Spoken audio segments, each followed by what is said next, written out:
y también al laboratorio Hospifar por traernos por acá. Noto varias cositas. Lo primero que veo que hace 20 minutos me habían invitado para una conferencia de 30 minutos y previamente vi que decía 25 minutos. Ahí veo que dice 20 minutos. Vamos a ver entonces cómo lo hacemos lo más rápido posible. Bien, vamos a hablar de nutrición en el paciente con abdomen catastrófico.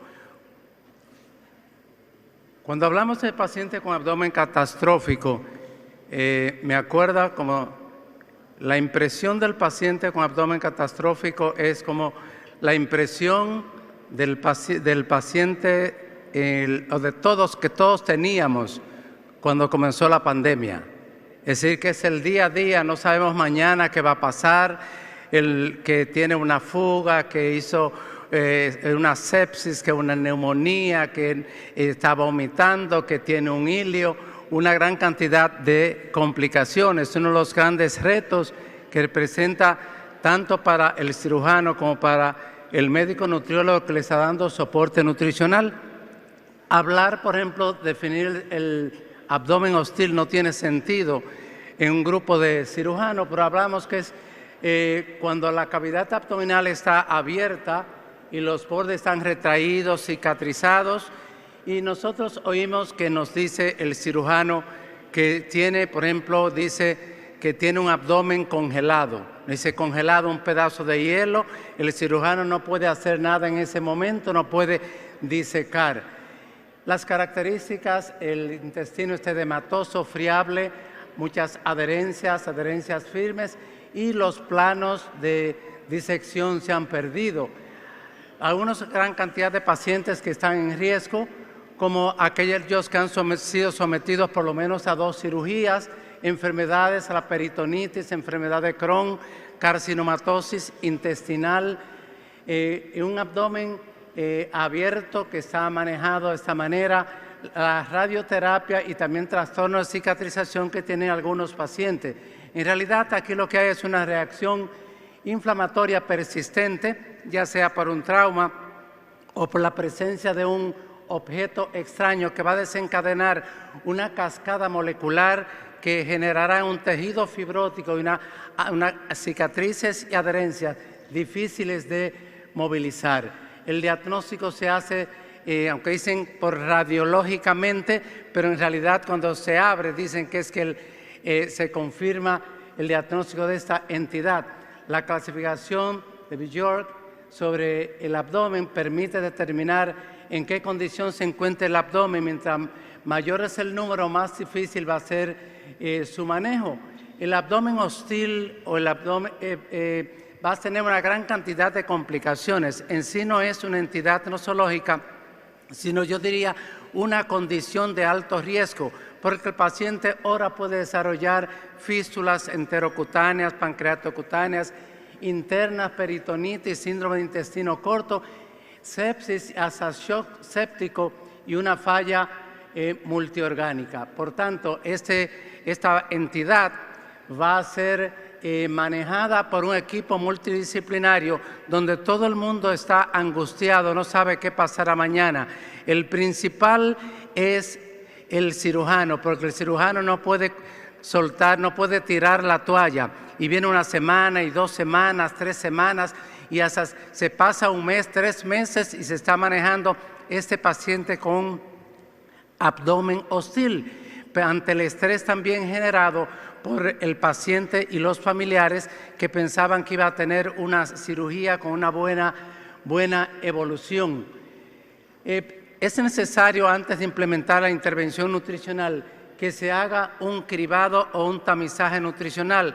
Hay diferentes métodos para determinarlo y de hecho todo paciente, y la mayoría de estos pacientes son pacientes que están en unidades de cuidados intensivos, por definición de la Sociedad Europea de Nutrición Enteral y Parenteral, se define que todo paciente que esté en UCI por más de 48 horas tiene alto riesgo nutricional.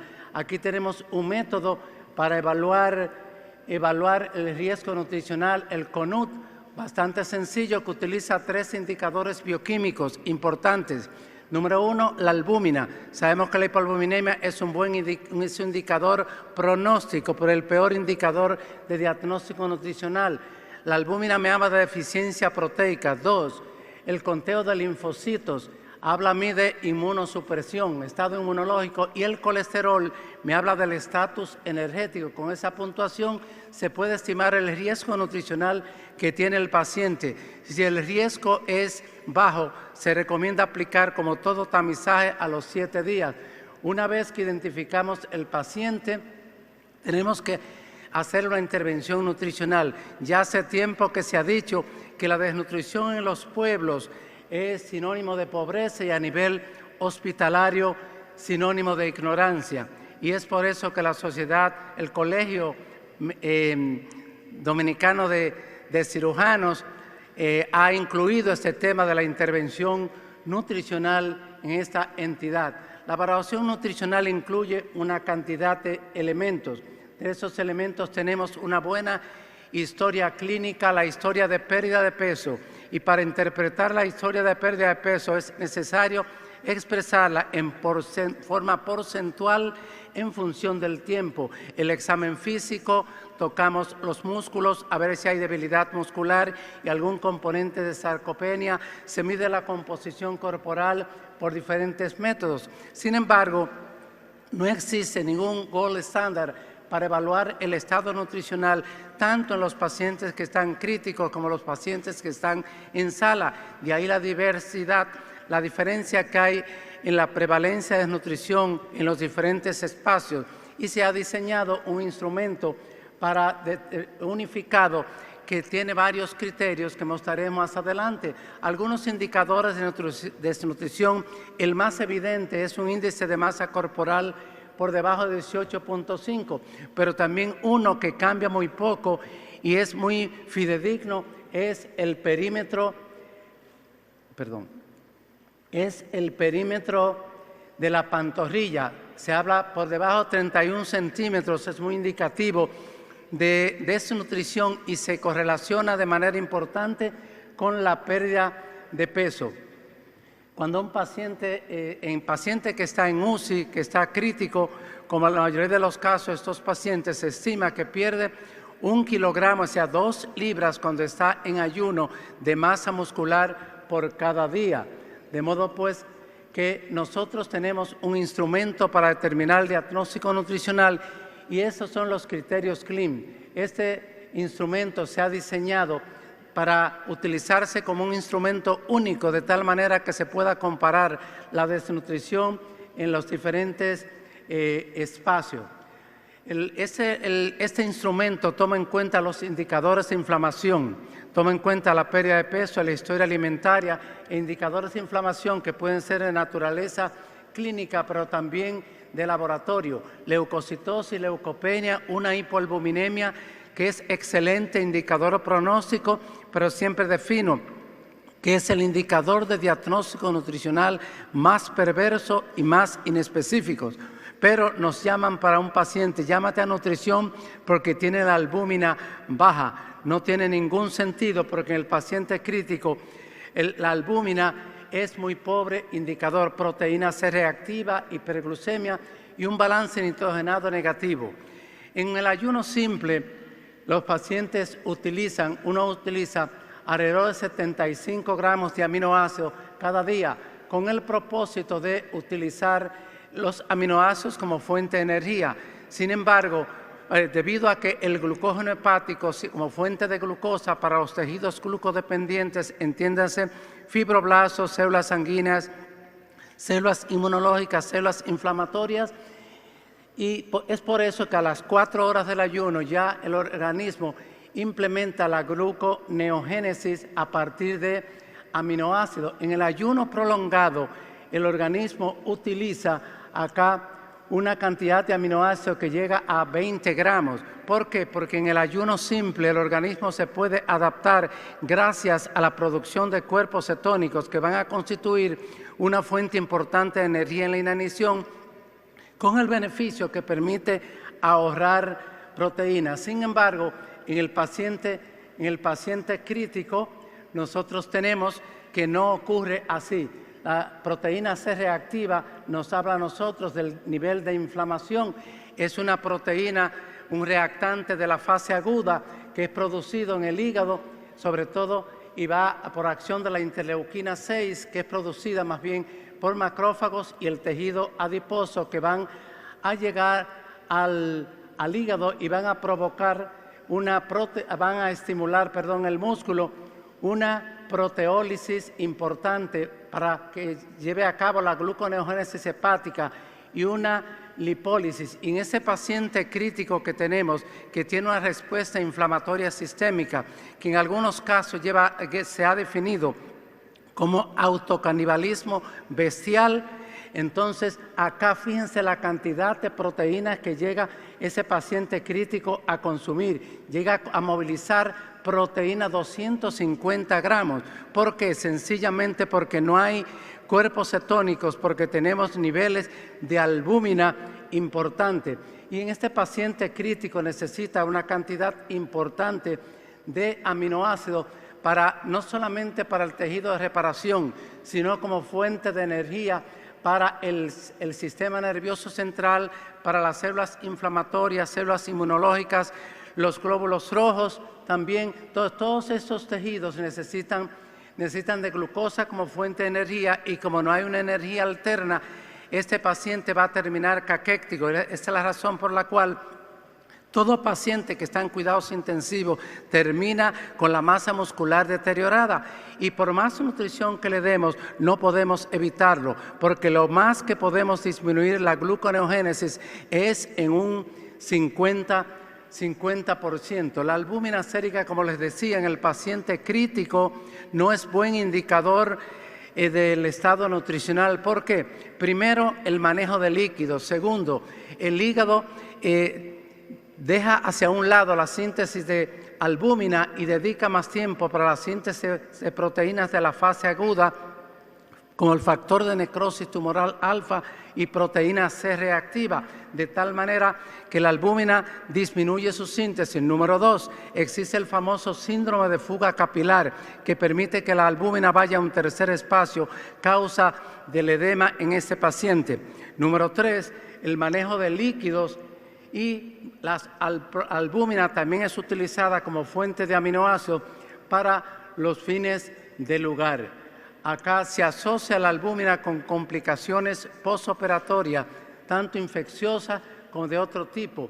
Los requerimientos energéticos del paciente crítico van a depender de su estado nutricional, del nivel de estrés, del balance nitrogenado, del tiempo que tenga el paciente en la unidad de cuidados intensivos.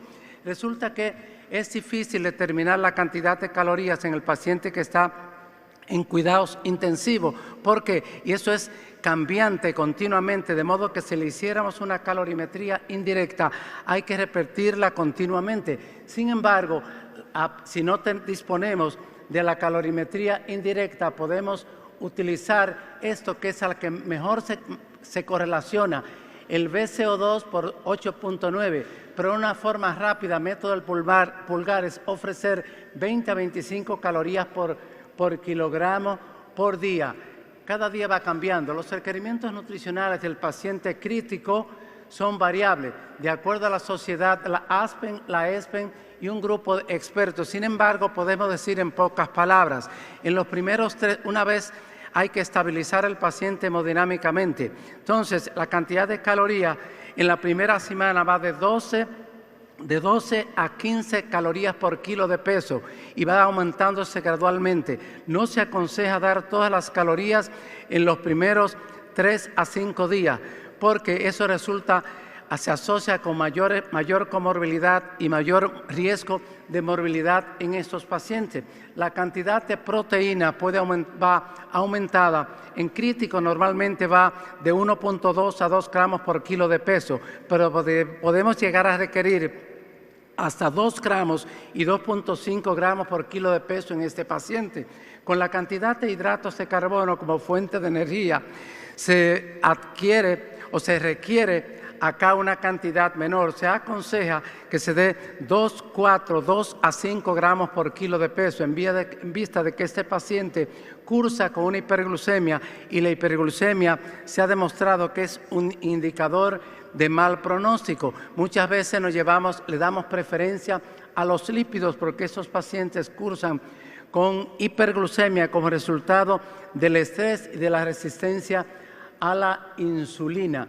Por acá, el control glucémico es importante en estos pacientes, tanto la hipoglucemia, la hiperglucemia, como la variabilidad de la glucemia de un 20% se ha asociado con una gran cantidad de complicaciones en este tipo de paciente. Y hay que monitorar, sobre todo en este paciente que en la mayoría de los casos está desnutrido, los niveles de fósforo.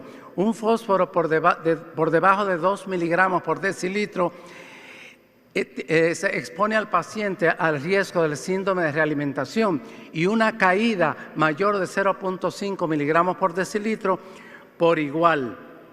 Tenemos también que la nutrición enteral trófica muchas veces tenemos que aplicarla para no someter al paciente a una sobrecarga metabólica encima de la condición crítica en la cual él se encuentra. Se habla de nutrición enteral trófica, que muchas veces es el tipo de nutrición que comenzamos a utilizar.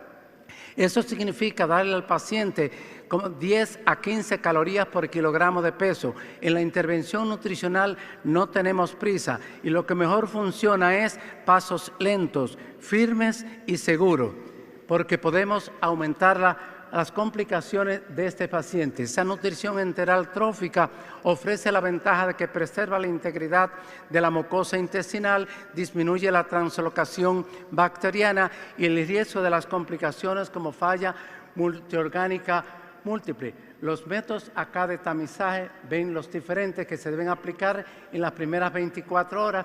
Acá, perdón, que se duplicaron. ¿Por qué vía alimentar? Nos preguntamos. Es un principio general que dice, si el aparato digestivo funciona, úselo. Desde el año 1984, la Sociedad Europea de Nutrición Enteral y Parenteral recomienda acá que si tenemos la vía oral, el paciente puede comer, pues usarla, sino utilizar la nutrición enteral, si se puede, en las primeras 24 horas, y no usar nutrición parenteral temprana ni complementaria, excepto si el paciente está desnutrido.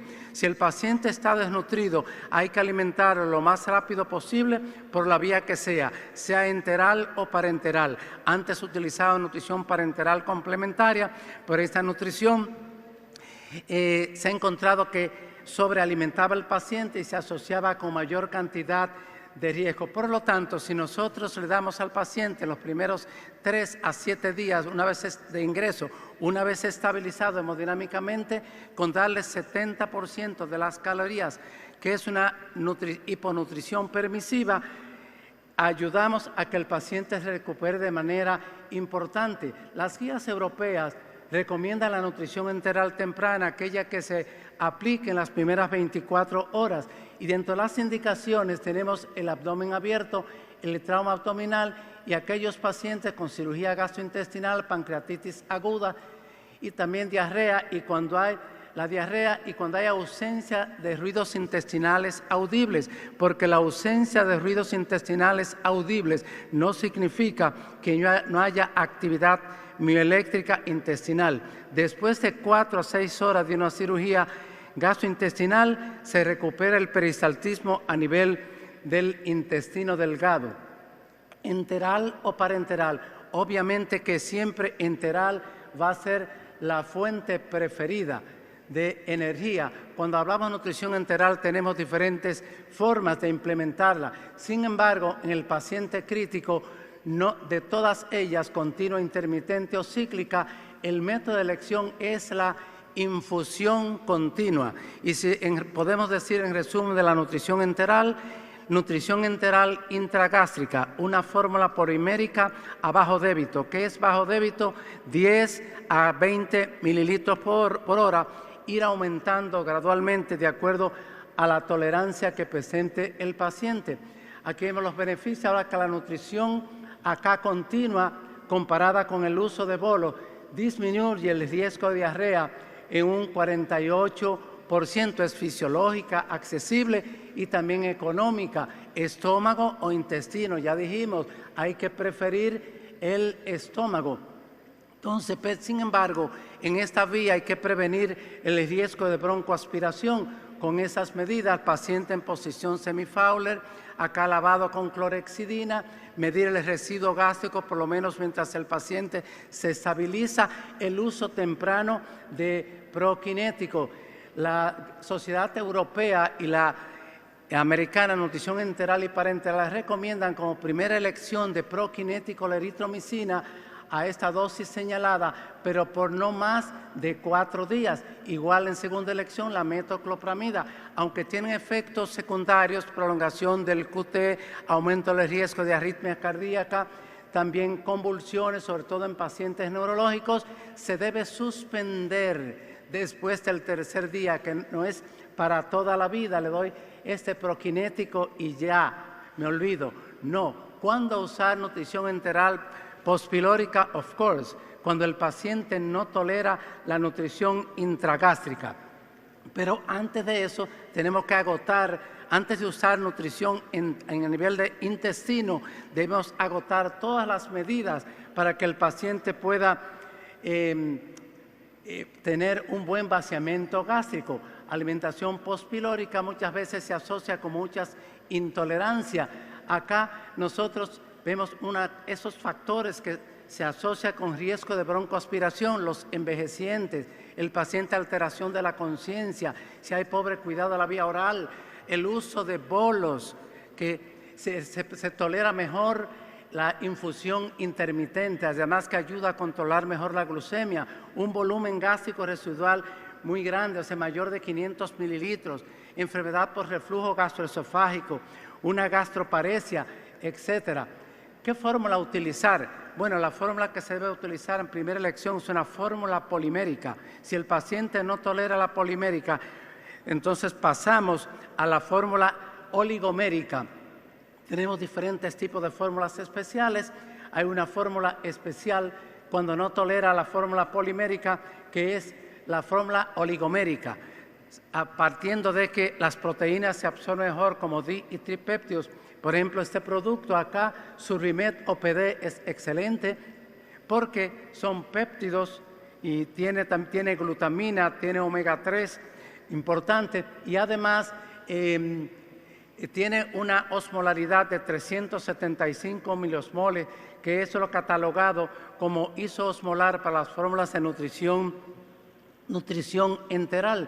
Cómo alimentar los pacientes con fístula, que los pacientes que tienen un abdomen hostil, el problema no es tanto el abdomen hostil, el problema es las complicaciones que se asocian con el mismo.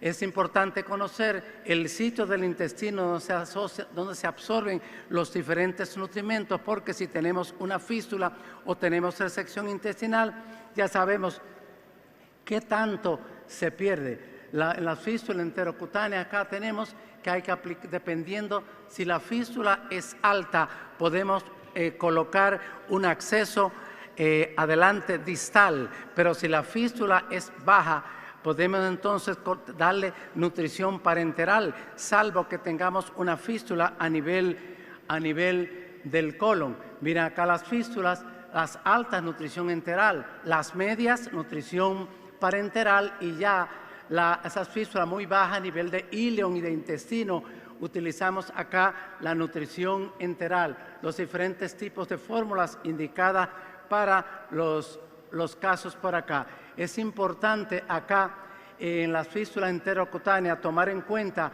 estos elementos. Primero, que la fístula de bajo gasto normalmente se alimenta por una vía enteral. Si es de alto gasto, se prefiere nutrición parenteral y suficiente cantidad de calorías. El aporte proteico está aumentado en las fístulas de alto débito y la cantidad de hidratos de carbono para evitar hiperglucemia de 2 a 5 gramos. Quiero destacar acá, observar que esos pacientes con fístulas requieren hasta el doble de vitamina C si es de bajo débito, y 5 a 10 doble los requerimientos si la fístula de alto gasto o elementos tras oligoelementos, sobre todo zinc, se va a duplicar y hasta 5 a 10 veces. La cantidad de agua se toma en cuenta 30 a 35 mililitros por kilo, más reponiendo las pérdidas. Un método de alimentación, además de que tenemos la sonda nasogástrica o sonda postpilórica, es la fistuloclisis. A la primera persona que vi aplicando fistuloclisis fue al doctor Heriberto Rodríguez Bonet y le cuestioné qué estaba haciendo. Él tomaba una jeringuilla y le sacaba la muestra al paciente, el líquido que estaba drenando en la fístula, se lo administraba otra vez. Entonces, como podemos ver acá por el extremo proximal, que está drenando, se va colectando el líquido de la fístula y se va a reinfundir acá por el extremo distal junto con la nutrición parenteral. La ventaja que tiene la fistuloclisis es que disminuye el requerimiento de nutrición parenteral, preserva el intestino en buen estado para que el cirujano, cuando tenga que hacer la cirugía definitiva en caso de un abdomen abierto, no tenga mayores problemas, y además ayuda a regular el equilibrio hidroelectrolítico del paciente. Es importante tomar en cuenta estos antimotílicos que se pueden utilizar cuando la fístula es de alto gasto. Octreotide. A la primera persona que vi utilizar octreotide fue al maestro Heriberto Rodríguez Bonet. Él usaba 100 microgramos por vía subcutánea cada 8 horas. Sí, es cierto. Se ha encontrado el octreotide disminuye el gasto de la fístula y parece ser que no es seguro que favorezca el cierre de la fístula, pero con que disminuye el gasto es importante, y además porque va a preservar el estado hidroelectrolítico del mismo. Es importante conocer también la composición de las secreciones intestinales, como podemos notar por acá, de dónde viene la fístula, y aquí se postula por litro la cantidad, los tipos de solución, un salino al punto 45 más 10.000 equivalentes por litro si es gástrica.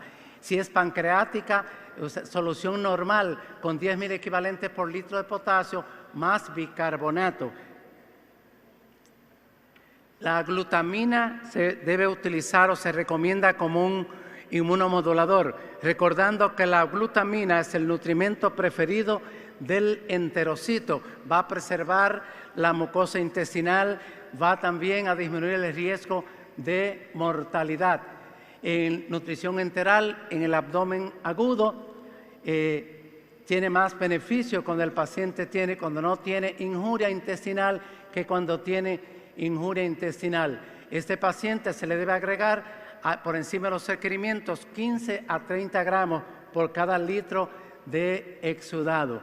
Los beneficios de la nutrición enteral lo conocemos: preserva la integridad de la mucosa intestinal, inmunomodula, reduce el riesgo de complicaciones. Por ejemplo, si yo tengo un paciente que con 5 días en ayuno, suponiendo que le requiera 30 calorías, ya en esos 5 días el paciente tiene un déficit acumulado de 10.000 calorías que va a aumentar el riesgo de mortalidad del mismo. Hay estudios que reportan de la ventaja de la nutrición enteral acá temprana contra la tardía. Disminuye mortalidad, disminuye el riesgo de infecciones. En comparación con la parenteral, reduce en 45% las infecciones. También la temprana contra la tardía parenteral, 41% menos neumonía, menos fuga anastomótica. En pacientes con pancreatitis también se reducen las infecciones pancreáticas, la mortalidad, y en pacientes con cirugía electiva los beneficios son los mismos. Igual también que la enteral temprana contra la parenteral en trauma abdominal, menos mortalidad, menos infecciones. También vemos aquí 26% menos mortalidad y menos infecciones. La circulación esplácnica es importante conocerla. ¿Por qué? Porque cuando vamos a utilizar nutrición enteral, debemos recordar que el lecho esplácnico representa como una especie, un depósito de sangre para hacer una autotransfusión cuando el paciente así lo requiera. Pero resulta cuando el paciente entra en shock, tiene una vasoconstricción, hay depresión del ATP, hay disminución del espacio, la unión entre una célula y otra a nivel del enterocito y por tanto hay translocación de bacterias, de endotoxinas que van a traer todas las complicaciones, pancreatitis, hasta llegar a una falla multiorgánica. Entonces, ¿cuándo vamos a iniciar? En el shock paciente séptico. Paciente con shock séptico no se nutre, se debe estabilizar hemodinámicamente, tensión arterial media mayor de 60 milímetros de mercurio, control del lactato, control de la hidratación, de desbalance hidroelectrolítico. Es importante tomar en cuenta esto en los pacientes. ¿Cuándo detener la nutrición? Si el paciente acá tiene una isquemia intestinal, si tiene distensión abdominal, si tiene una inestabilidad hemodinámica, debemos suspender la nutrición. A un paciente que recibe aminas mientras se va escalando, no se debe nutrir por vía enteral, sino que se debe esperar que se estabilice por lo menos unas 48 horas.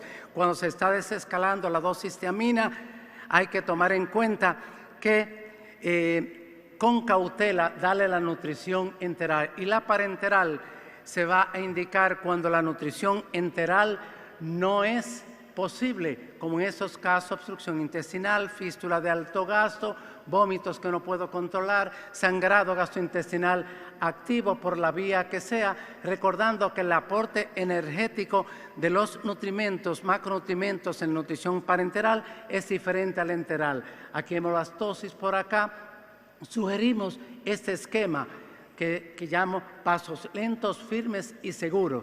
Comenzamos 50 gramos de aminoácidos, aumentamos 25 gramos cada día, acá la dextrosa 50 gramos cada día y los lípidos también, acá 25 gramos y vamos evaluando la tolerancia del paciente. La omega 3 en nutrición parenteral reduce la estancia hospitalaria, el riesgo de sepsis y las infecciones. El paciente tiene que ser monitoreado continuamente sobre los electrolitos y el control glucémico, porque se ha encontrado que el paciente con hipoglucemia, hiperglucemia o una variabilidad de 20% de la glucemia se asocia con una mayor mortalidad en pacientes diabéticos, no diabéticos y en la población general. La nutrición parenteral, sin embargo, no está diseñada para corregir desbalances hidroelectrolíticos, sino para prevenirlos. Así como Arquímedes pidió un punto de apoyo para mover el mundo, como nutriólogo me permito solicitarle a los cirujanos que me den una vía de acceso y le vamos a ayudar a recuperar su paciente. Muchas gracias.